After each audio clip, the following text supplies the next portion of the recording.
Alright guys, we're back and we have got this whole thing put together minus the fairing, so we're going to take that off. It looks pretty good. I like this color a lot.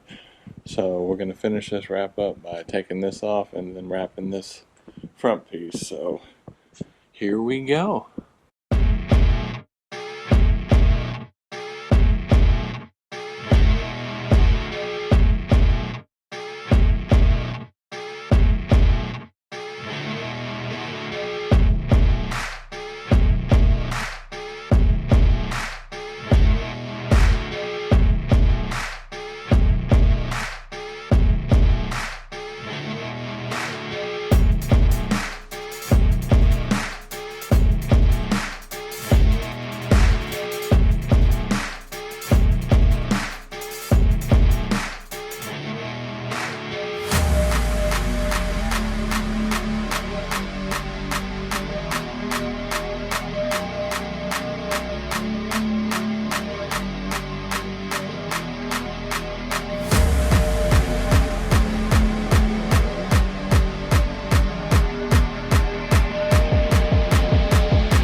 And there we go. We got this thing off. It was pretty easy. So we're going to clean this up and then we will start wrapping it.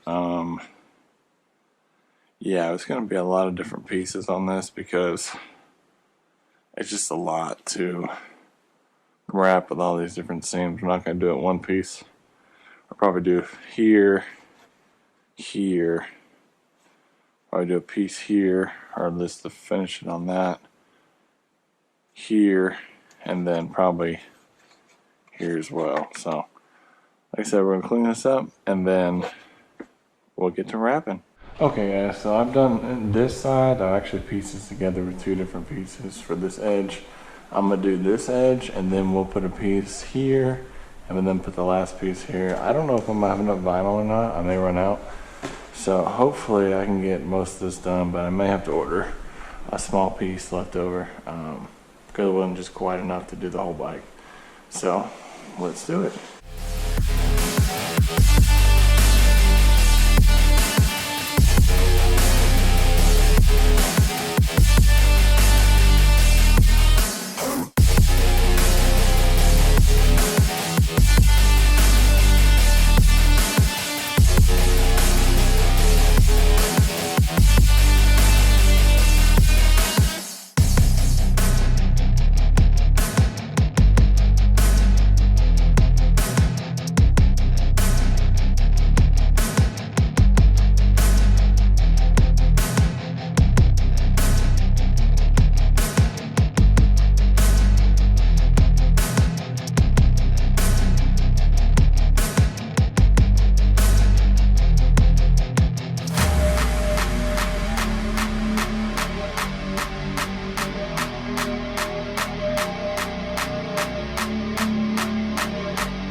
Okay guys, so I finished wrapping this. Turned out pretty well. So what we're going to do now is we're going to put it back on the bike and it should be good to go.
Alright guys, we are done. We got the wrap put on. Everything looks good. So yeah, it turned out really well. I like it, and we'll probably keep this on here for a little while. But yeah, thank you all so much for watching this series on this wrap. If y'all have any questions or how I did some of these pieces, leave a question in the comments below. Like this video, take care, and have an awesome day.